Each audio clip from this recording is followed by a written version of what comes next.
I was thinking if each of the Swedes here on the panel could tell us a little bit of their experiences in their daily work or job when it comes to working on the US market and visa, of course, in particular. Maybe start with Per from Bird & Bird. How do you usually... Hello everybody, my name is Per Svantesson and I work at Bird & Bird here in Stockholm. We are an international law firm working a lot with media and entertainment, and in particular the music industry. So as part of that, we advise on visa issues, especially in the US, for our clients.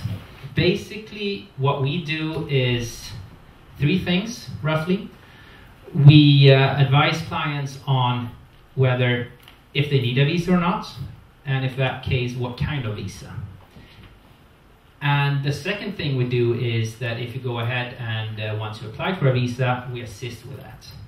We always team up with a US law firm or US immigration firm, of course, because most of the administrative work is done in the US. And that's the work in connection with a petition. Because if you apply for a P visa, if you're a group, or a O1 visa, if you are an individual, then you have to prove and evidence that you are extraordinary talent or of extraordinary ability. And to meet those standards, it may not always be as easy and straightforward as it sounds. So the procedure there is that first you have to find someone to sponsor you, to be the petitioner in the US. And that could be a record label, that could be an agent. That is very flexible, and there are different pros and cons with using different solutions there. And it depends on if you're going on a tour, for example, and if you are doing several projects for a variety of employers, we can call them employers, then you can have an agent that apply for each of those employers. So one strategic decision is who will do the petition on your behalf. And some of the record companies, for example, they are pretty strict because they don't want to be the sponsor and the responsibility that comes with that. So that's one thing that we do. And then once you have found a sponsor, then you have to collect all the credentials to prove that you are this extraordinary ability, recommendation letters, etc. And also you need to provide proof and agreements with the employers, or deal memos or whatever. It doesn't necessarily needs to be the official. If you have a contract, the problem is that in many cases you don't have a contract. You go there and you see what happens, and you don't pay, you get royalty for whatever project you do if this results in a project. So it's not maybe as straightforward as in other industries, but it is kind of an art to actually do this petition. Even though the list of requirements is pretty straightforward, it could be a problem to get a deal memo that the petitioner accepts. It doesn't have to be very formal, but it has to state the main thing, the project, what will you work on, and how will you get paid, etc. And then you need a work itinerary. Also, if you apply, for example, for an O1 visa, that gives you a visa for 3 years. So you need an itinerary that covers 3 years, and that may not always be that easy to have an itinerary that covers the whole period. Maybe have some projects, but then you need to backfill with other projects. And one of the things, so this we assist with, but the lead on that one is the US law firm or immigration specialist that we team up with.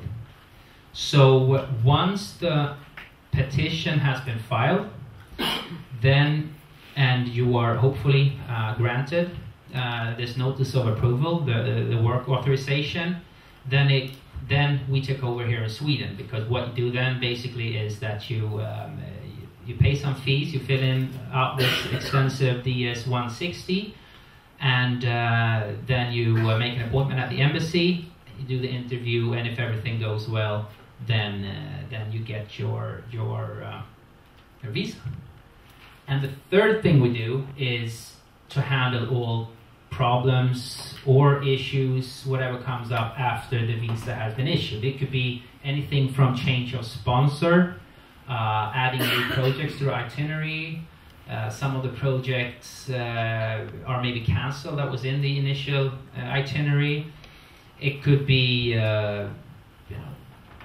if crimes are committed or you have any issues. Sometimes if you don't have the documentation right, even though you have this visa, like you said, you can still have problems entering into the US because maybe your documentation of exiting the US last time you were there, or this I-94 form that you are supposed to fill out, maybe that one is not registered as it should be, so you get questions about overstay, and all those kind of issues we handle too.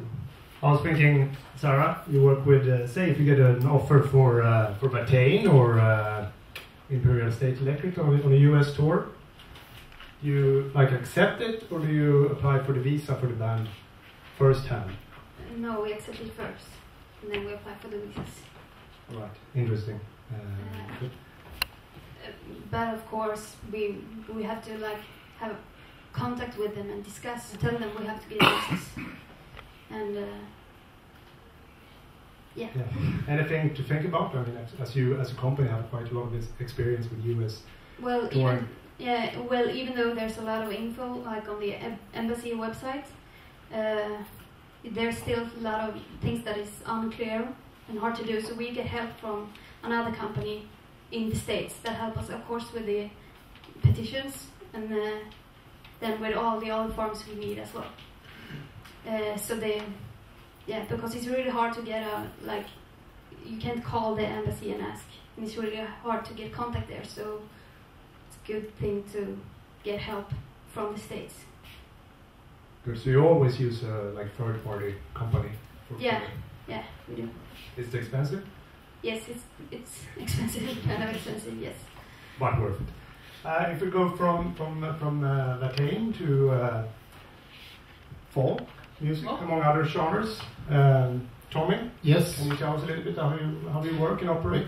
Yes, I used to work for an organization called the Swedish Concert Institute. And one day we got a new managing director who tried to change the name because he thought it was old-fashioned. And he came up with a logo which said Swede Concerts, which is a great name actually. For you who are familiar with vegetables, kålrotskonsert. We used to work with jazz, classical, and folk music. So we used to work with the P2 and the P3 visas, which is basically, if I remember it right, the P2 is an exchange. So if we bring in one American group, we can export one American group. And it's not for profit. The institute used to pay for everything, right? And then you got the B3, which is certain artists that were unique, extremely unique. Yeah. And they can teach. It could be art form, which has somebody who shows you how to play the keyed fiddle or something like that. So basically, we were a non-profit organization and doing exchange. And it's also correct with what all the others have been saying. It's good advice. Take help. You have to have somebody in the States, basically. I just want to comment on a few things that was said here. It is very hard to reach us on the phone because we don't have phone hours. So hardly impossible.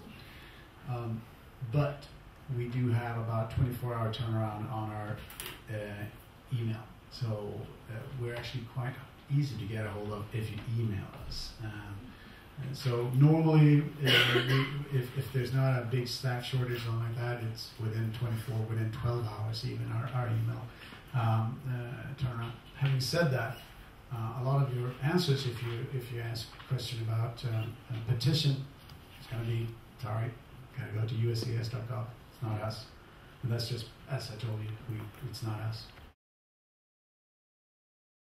One of the most common things are that if you go there and you do a concert or you play in front of a live audience or whatever, and someone in the audience, they put it out on YouTube or internet, or even yourself said, yeah, I had this great gig last night, the audience was fantastic. You have to be prepared. If you said that I've never performed in the US, and then you come to the interview and they said, really, on your website you bragged about this concert you had 2 years ago, or you have a fan or a film on YouTube. So I guess that's one of the most common situations where you get caught. Yeah, we love the internet. Yeah, I can imagine.